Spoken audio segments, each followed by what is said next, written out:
Hello everyone and welcome to my channel. Today we are back with the 12th installment for the cancer series. And what are we talking about today? Today we are talking about emotions. Chemotions, as I'd like to call it.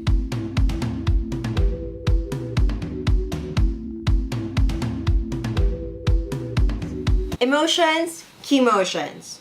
Again, I am going to share with you what I personally experienced, how I dealt with it, how it worked, how it didn't work. So let's get started.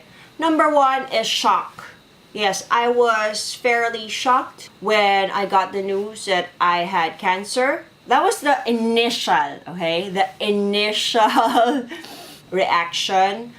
Because I thought I only went in to remove a dermoid cyst from my tummy, and turns out it was a tumor, a cancerous melon inside my tummy. I don't know how you guys show that you're shocked, but it was speechless. I couldn't say that, oh, I cried a bit and then that was it. No, that was just the initial reaction. The next was really denial. Yes, I went to denial right away because I totally did not, on the days leading to the serious looking for second opinion, third opinion, canvassing hospitals, the cost of chemo, I wasn't really thinking about it because it wasn't there yet. And I didn't feel anything. Well, aside from the tummy pains and adjustments from my recent operation, I was more focused on that. So I wasn't even focused on, how much pain am I going to undergo when I reach that point? What will happen? Will I need to stay in the hospital again? No, because I was still on this stage. And also, just got married, it was Christmas, it was New Year. So I wasn't really in that space or frame of mind to just think about that thing solidly. Yeah, I think I was in denial.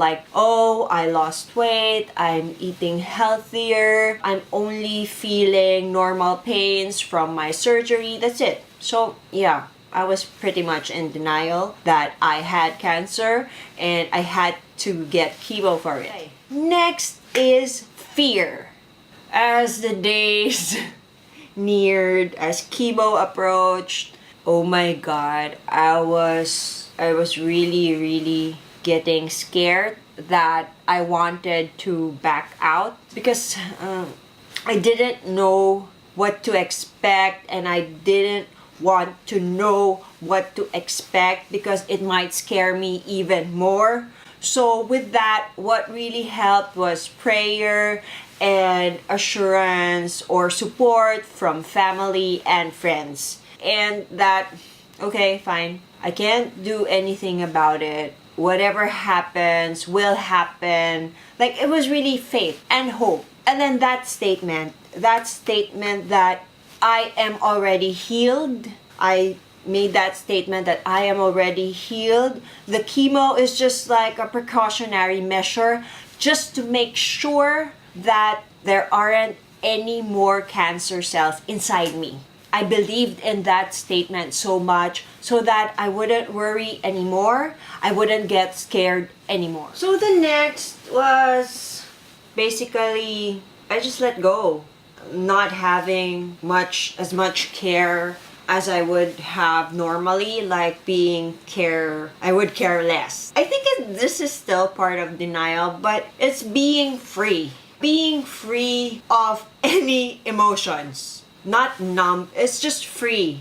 Ridding myself of feeling any specific emotions when I was undergoing my first chemo session. I just didn't want to think about it. I just wanted to focus on the task at hand. How can I make this as comfortable, as painless as possible? So that's where the how to prepare for chemo came in. I really didn't want to add more things that I'll get uncomfortable with or pissed at, or to add any more pain to whatever I will be going through.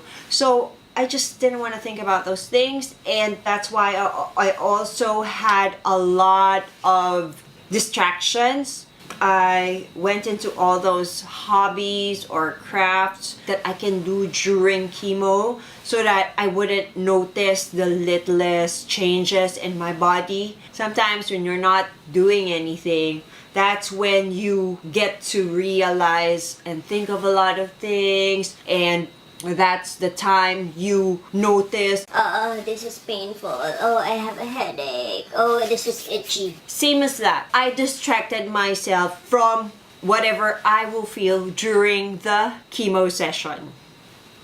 And then next was, that came on the second month. That was already like self-pity. Self-pity because why me? Why did this happen to me? Why? I think it's just compounded with the other things that recently happened in my life during those times. You know what? There was a time I was afraid every time November would come and my birthday would come, because the past 2 birthdays I had were really terrible. That was the time we lost Luna, and that was the time that I started getting sick and then eventually getting operated on and finding out I had cancer. So, it was really self-pity. Like, oh my God, when is this gonna end? And then after self-pity comes like oh my God, everything went crashing down. So, how do you call that? Breakdown. Yes, having a breakdown. I am always thankful whenever I have a breakdown, because I always look forward to what comes after that, which is the breakthrough. But before we go into that, let's talk about the breakdown. Yes, the breakdown is really that intense emotion that, Oh my God!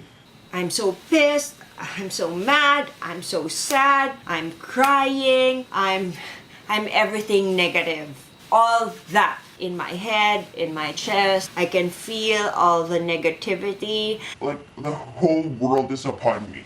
Call it so dramatic and whatever, but that's how it felt, or that's how a breakdown feels. It's also a time I see everything so clearly. You see, that's when I realized, oh, I wasn't good to my body. I didn't take care of myself. I didn't live a healthy life.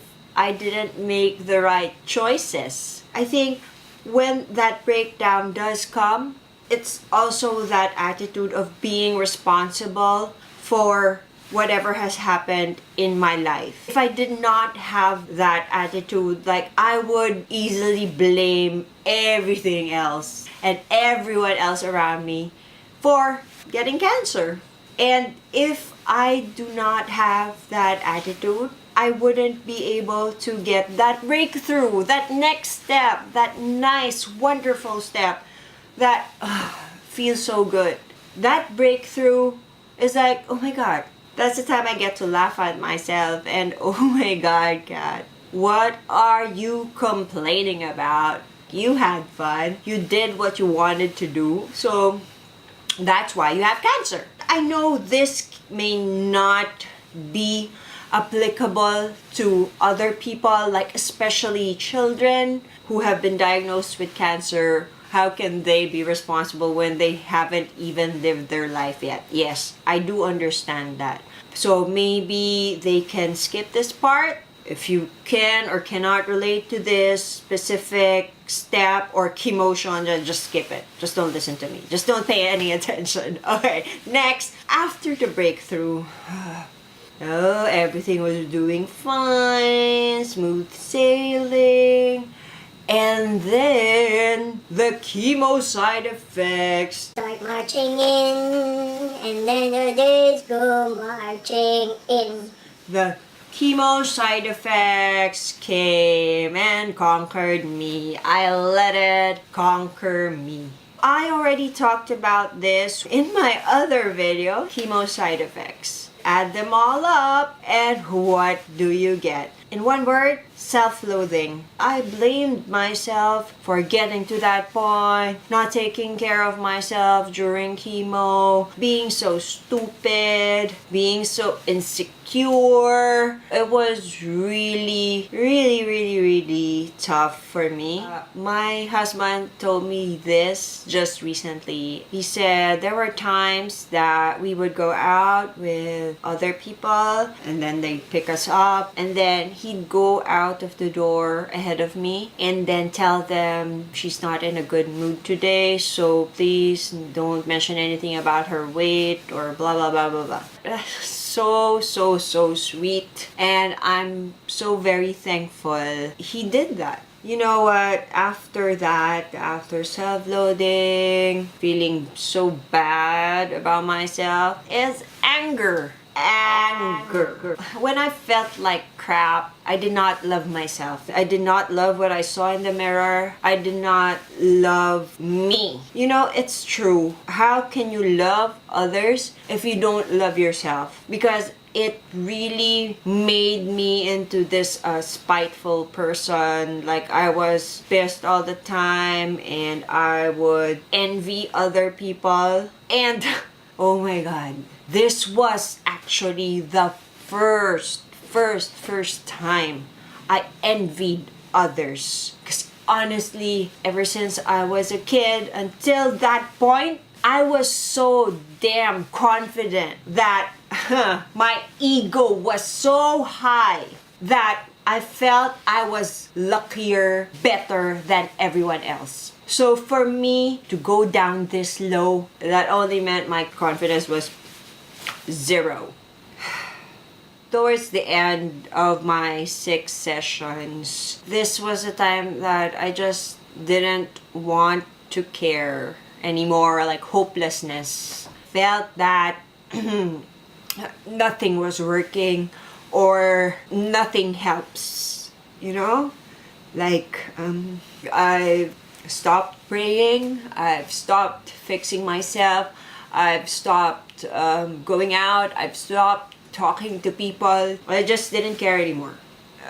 These times, family and friends would reach out to me. I felt like I was sort of pressured. I could have said no countless times, but a part of me caring about others was still there. I'm glad that they were very persistent, because if not, like, I would have wallowed so much in that negative state that I don't know how I would have gotten up.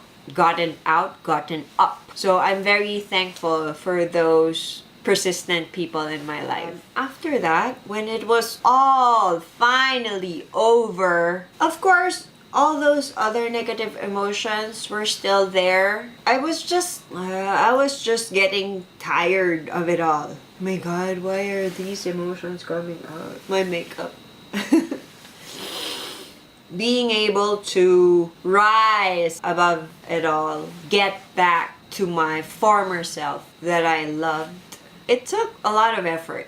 Again. Please make those connections strong before you go into chemo. Your relationship with God, relationship with your family, relationship with your friends, relationship with your support group, and relationship with yourself. Because I wasn't that strong. I let it tear me down. I hope these chemotions do not happen to you. You do not experience the worst. To those of you who are watching this, to survivors, to those who will soon be undergoing chemo, to the support group, to the support group of the support group. These are just some of the emotions, like all of the emotions I felt during that journey. And just be strong, just have faith and love. So That's all for today. I hope to see you again next time. Again, please share the cancer series. There might be someone out there like me those times that had a lot of self-loathing, was so depressed, was so sad, was so pissed, was so everything negative, that might need to see this. Okay, so I'll see you again next time.